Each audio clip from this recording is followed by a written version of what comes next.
감사하게도 하나님께서는 행위 언약에서 끝나지 않고 인간과 또 다른 언약, 즉 은혜 언약을 맺으셨습니다.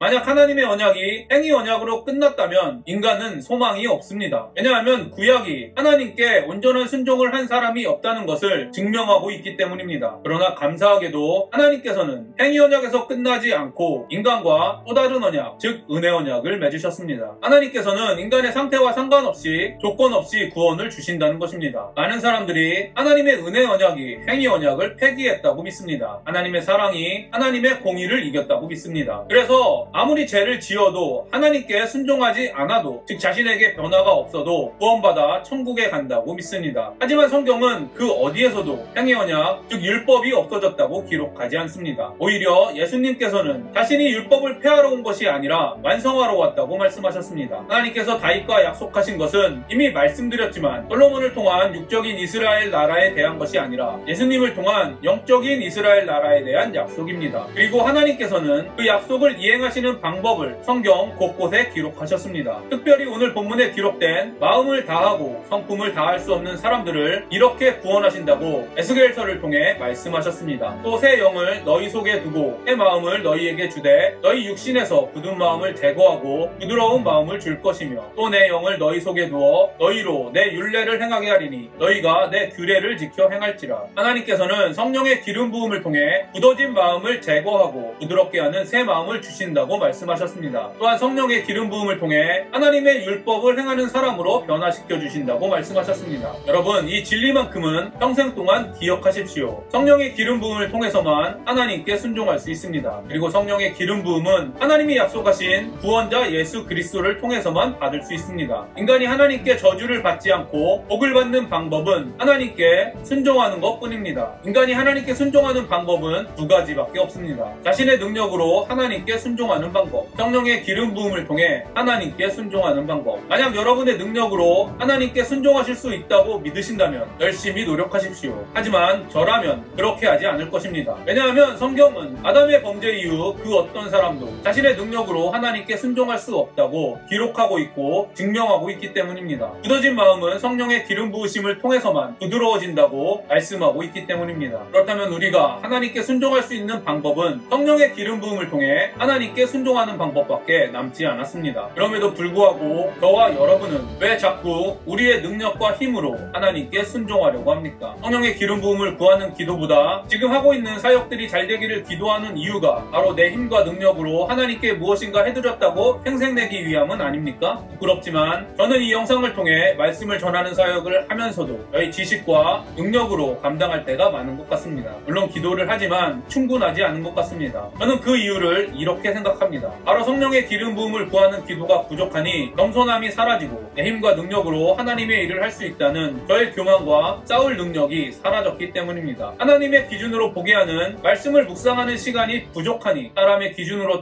떨어뜨리려는 사단의 시험과 유혹을 이길 능력이 사라졌기 때문입니다. 여러분은 하나님의 사역을 자신의 능력과 힘으로 순종하려는 우리의 옛 본성과 싸우기 위하여 성령의 기름 부음을 간절히 구하고 있습니까? 성령을 간절히 구하는 기도와 하나님의 기준으로 보게 하는 말씀 묵상을 소홀히 하면서 하나님께 순종할 수 있는 방법을 저는 도저히 찾을 수가 없습니다. 만약 그런 방법이 있다면 여러분들이 저에게 알려주시기를 바랍니다. 저는 여러분에게 권면합니다. 하나님께 순종하는 것을 헌금하는 것, 봉사하는 것, 아이들 잘 돌보는 것, 구제하는 것, 선교하는 것, 나쁜 사람을 참아주는 것과 동일시하지 마십시오. 제 말을 오해하지 마십시오. 이런 귀한 사역들을 감당하는 것이 하나님께 순종하는 것이 아니라는 말이 아닙니다. 이런 사역들을 감당하는 것만으로는 하나님께 순종하는 것인지 알 수 없다는 것입니다. 하나님의 언약을 통해 알 수 있는 분명한 사실은 성령의 기름 부음이 없다면 하나님께 순종할 수 없다는 것입니다. 여러분들이 하나님께 순종할 수 있는 유일한 길은 겸손히 성령의 기름 부음을 구하는 것입니다. 그 외에 방법은 없습니다. 저는 예전에 구원받기 위해 말씀, 기도, 사역 등 하나님의 말씀에 순종하려고 했습니다. 그리고 구원받았다고 믿게 되었을 때는 구원해주신 하나님의 은혜에 감사하기 때문에 하나님께 헌신을 했습니다. 저의 경험으로 볼 때 이런 행동들은 신앙의 모습처럼 보일지는 몰라도 결국 종교 생활의 원리를 따르고 있는 것입니다. 구원받기 위해 순종한다. 구원받았기 때문에 순종한다. 이것은 모두 기브 앤 테이크입니다. 하지만 지금은 이렇게 생각하지 않습니다. 하나님의 은혜로 받은 구원이 단순히 죽어서 천국 가는 것이 아니라 하나님께 순종하는 것을 당연하고 기쁘게 생각하는 새로운 본성을 소유하는 것이라는 것을 경험하기 시작했기 때문입니다. 하나님의 자녀의 특권인 천국 시민의 복과 성령의 열매를 조금씩 경험하고 있기 때문입니다. 굳어졌던 마음이 부드러워지고 타락한 인간은 절대 할 수 없는 하나님의 율법을 행하게 하시는 성령의 기름 부음을 조금씩 경험하고 있기 때문입니다. 저의 부족한 지식과 경험은 이렇게 말하고 있습니다. 구원받기 위해 순종하는 것이 아니다. 구원받았기 때문에 순종하는 것이 아니다. 은혜로 하나님께 순종하는 구원을 받은 것이다. 다시 한번 말씀드리지만 하나님의 은혜 언약은 하나님의 행위 언약을 폐기한 것이 아닙니다. 예수님은 율법을 폐하러 오지 않고 완성시키러 오셨습니다. 따라서 예수님의 형제이자 하나님의 자녀인 우리들 역시 율법을 폐하지 않고 완성시키는 존재, 즉 하나님의 율법에 순종하는 존재로 변화되었습니다. 저는 이것이 바로 기브 앤 테이크의 종교생활과 기독교 신앙생활의 차이라고 생각합니다. 저와 여러분이 이 믿음을 통하여 종교생활이 아닌 신앙생활을 하는 축복을 경험하는 인생이 되기를 간절히 소망합니다. 제가 오늘 여러분과 적용하고 싶은 부분을 말씀드리겠습니다. 첫 번째, 여러분이 하고 있는 것은 신앙생활입니까? 종교생활입니까? 신앙생활과 종교생활의 차이점은 무엇입니까? 저와 여러분이 오늘 하루 신앙생활이 무엇인지 깊이 생각해 보시기를 바랍니다. 두 번째, 그리스도인은 하나님의 언약을 믿는 사람들입니다. 여러분이 믿고 있는 하나님의 약속은 어떤 약속입니까? 오늘 하루 자신이 믿고 있는 하나님의 약속이 무엇인지, 그리고 그 약속이 자신의 삶에 어떤 영향을 미치고 있는지 점검하시기를 바랍니다. 세 번째, 여러분의 하나님에 대한 순종의 기준은 하나님의 기준인지 사람의 기준인지 생각해 보시기를 바랍니다. 네 번째, 여러분은 왜 하나님께 순종하고 있습니까? 구원받기 위해 순종합니까? 구원받은 것이 감사하기 때문에 순종합니까? 아니면 여러분이 은혜로 받은 구원이 율법을 완성하는 구원, 즉 하나님께 순종하는 구원이기 때문입니까? 오늘도 행복한 하루가 되시기를 바랍니다.